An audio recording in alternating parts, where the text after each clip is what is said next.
Hai, salam kenal, saya Dine Herani. Saya Siti Akmal. Saya Darwin. Saya Syakila Ananda. Dan saya Jamilantun Hasanah.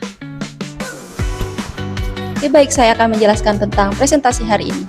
Oke, kita akan membahas tentang pengertiannya. Akuntansi lingkungan merupakan cabang ilmu akuntansi yang mengintegrasikan aspek-aspek lingkungan hidup ke dalam sistem akuntansi konvensional. Akuntansi lingkungan dapat dipandang dari data perspektif utama. Yang pertama yaitu data perspektif makro atau National Environmental Accounting, yaitu sistem akuntansi yang mengukur nilai sumber daya alam dan juga jasa lingkungan dalam konteks perekonomian nasional. Yang kedua yaitu ada dari perspektif mikro, Corporate Environmental Accounting, yaitu sistem akuntansi yang diterapkan pada tingkat perusahaan untuk mengukur dan melaporkan kinerja lingkungan dalam kaitannya dengan aktivitas bisnis. Oke, yang selanjutnya yaitu ada komponen akuntansi lingkungan.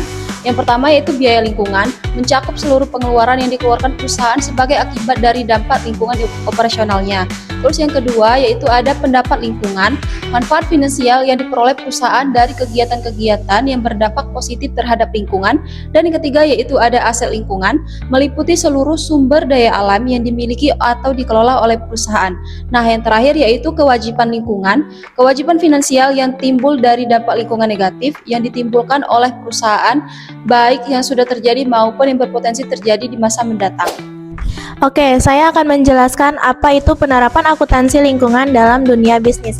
Langkah pertama dalam penerapan akuntansi lingkungan adalah identifikasi dan klasifikasi biaya lingkungan.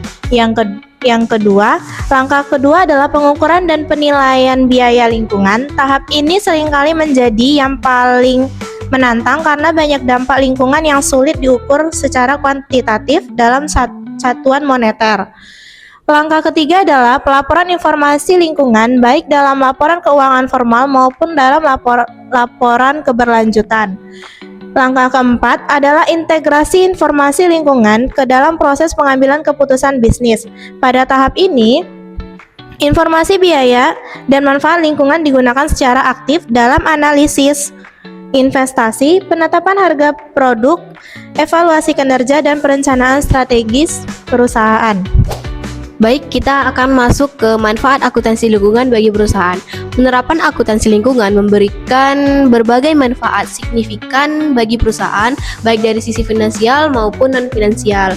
Pemahaman tentang manfaat-manfaat ini sangat penting untuk meyakinkan para pemangku kepentingan tentang perlunya investasi dalam pengembangan sistem akuntansi lingkungan yang komprehensif.